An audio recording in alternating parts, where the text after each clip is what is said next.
Yo! Good morning mga kaboss amo. Welcome back sa ating channel.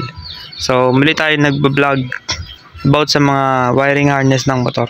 So, ngayon mga kaboss amo, i-share ko lang sa inyo yung connection ng CDI, stator, tsaka regulator ng ganitong klaseng motor. So, ang brand ng motor na to mga kaboss amo, ginagawa natin dito ay yan yung brand ng motor. So bihira na kasi yung ganitong klaseng mga motor sa kalsada, bihira tayo makakita. Pero kung sakaling nag-aayos ka ng ganitong klaseng motor, ito yung magandang guide para sa'yo kung nagwa-wirings ka. Kasi sasabihin ko sa inyo yung mga connection tsaka yung mga color coding ng bawat wire ng kanyang CDI, ng kanyang regulator, tsaka ng stator nya dito. So unahin muna natin yung CDI nya. Dito nakapwesto yung CDI. Ayan. Meron siya ditong apat na wire, 1, 2, 3, 4. So yung orange dyan mga kaboss amo, yung color orange, siya yung pinaka 12 volt supply ng CDI natin. Kapag meron tayong 12 volt supply sa CDI, ibig sabihin battery operated na yung kanyang ignition system. So yung orange kasi na to, ito yung kanyang accessories wire.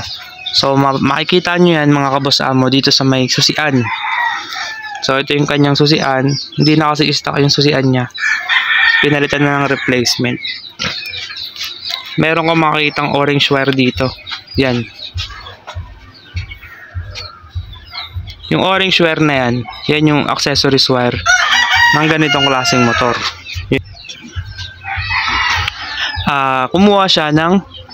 Kumuha yung CDI ng supply doon sa ignition switch natin, yung accessories wire, para magkakaroon na siya ng power kapag naka-on yung ating motor. So meron ka rin mapapansin dito kulay puting wire, yan, color white. So yung color white na yan mga kaboss amo, makikita nyo naman siya dito, yan. Ito naman yung kanyang ignition coil, yan, papuntang spark plug doon, spark plug cap, tapos spark plug dito naman siya pumunta, yung kulay puti, no, kulay puti yan. So pag ganito yung motor nyo, yung pinaka supply ng ating ignition coil ay color white. Kasi mga kaboss amo, yung CDI, siya yung nagtatransfer ng kuryente papunta sa ignition coil.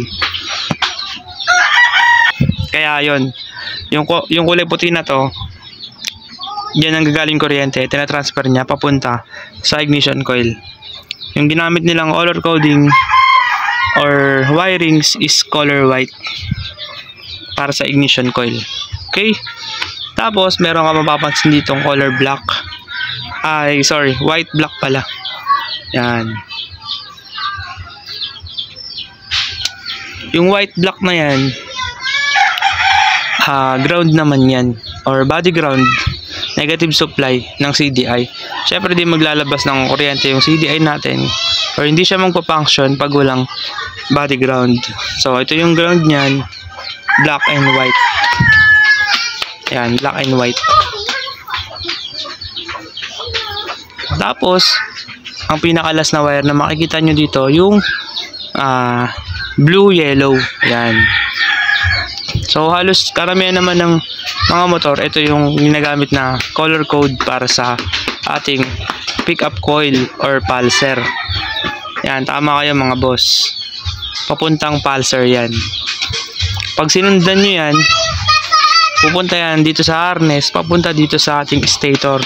So yung stator ng motor na to nandun sa kabila, sa may pinaka magneto.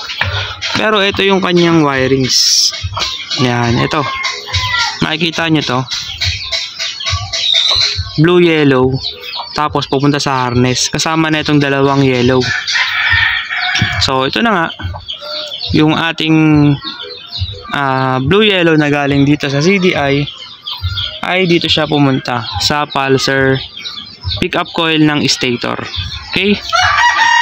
Pero ito mga kabas amo, meron pa siyang isang pinuntahan dito sa may susian.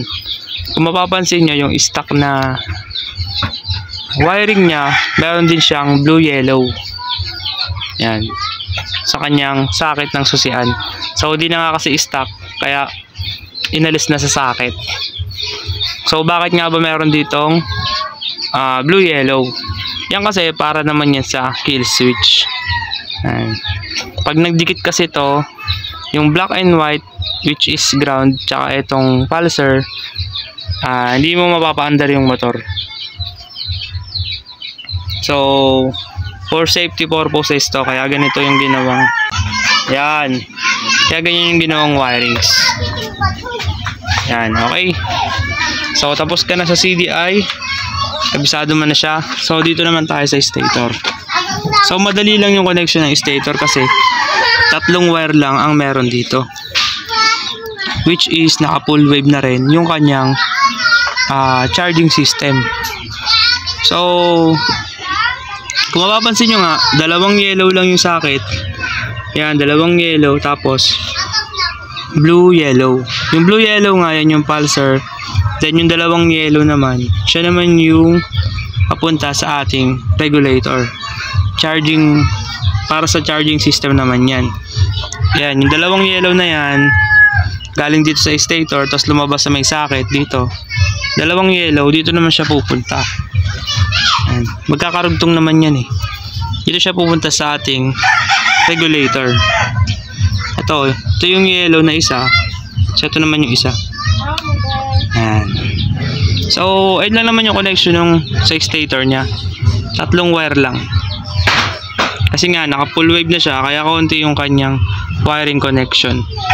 So dito na lang din naman tayo sa regulator. Ayun yung papansin niyo yung regulator niya.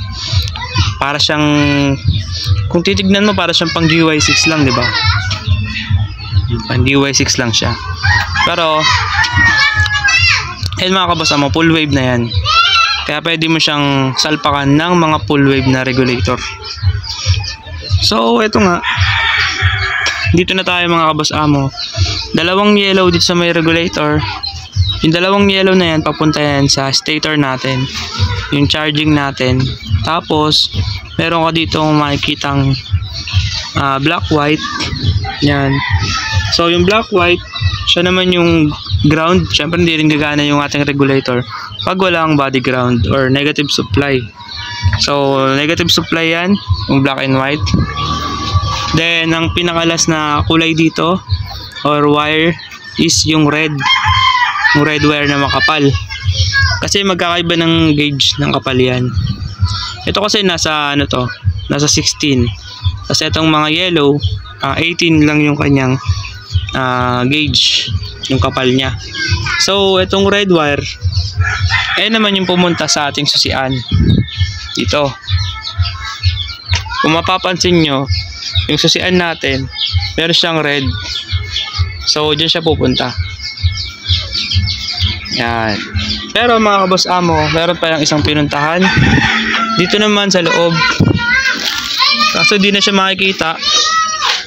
So di ko na papakita mga kabos amo, pero sabihin ko na lang sa inyo na yung red na to, tsaka yung red sa may susian, papunta rin yan sa battery natin. Nakatago nga kasi yung battery nito sa loob dito. Yan, pupunta rin yan dun sa may battery. Kasi siya rin yung nagcha-charge sa ating battery para hindi siya malobat.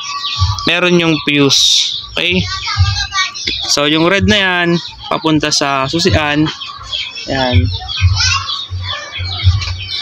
At the same time, papunta rin siya sa may battery. Pagkakadugtong yan. So, yun lang mga boss amo yung wiring connection ng regulator, stator, tsaka CDI